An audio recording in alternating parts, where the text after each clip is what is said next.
In a lush, vibrant garden, filled with fragrant flowers and buzzing bees, lived a peacock named Percy. Percy was, to put it mildly, immensely proud of his magnificent tail. It was a breathtaking spectacle of iridescent blues, greens, and golds, studded with mesmerizing eyes that shimmered in the sunlight. He spent hours preening and admiring his reflection in the garden pond, convinced that he was the most beautiful creature in the entire world.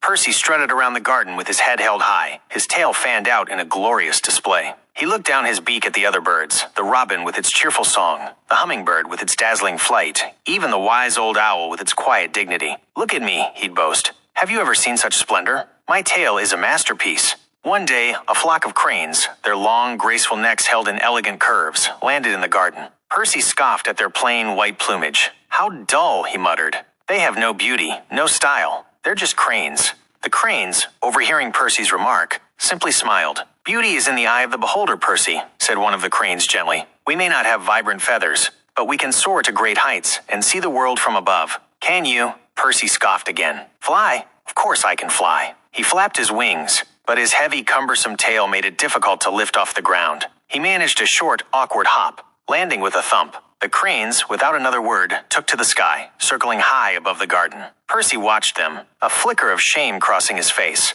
He realized that his beautiful tail, the very thing he was so proud of, was also a burden, preventing him from experiencing the freedom and wonder of flight. From that day on, Percy still admired his tail, but he learned to appreciate the unique qualities of other creatures. He understood that true beauty wasn't just about outward appearance, but also about inner strength, skill, and kindness. He even began to listen to the robin's cheerful song and appreciate the hummingbird's energetic dance. Percy learned that pride, if not tempered with humility, can be a heavy weight indeed.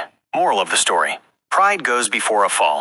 True beauty is more than skin deep, and focusing only on outward appearances can blind us to our own limitations and the strengths of others. Humility and appreciating the unique qualities of others are far more valuable than vain pride.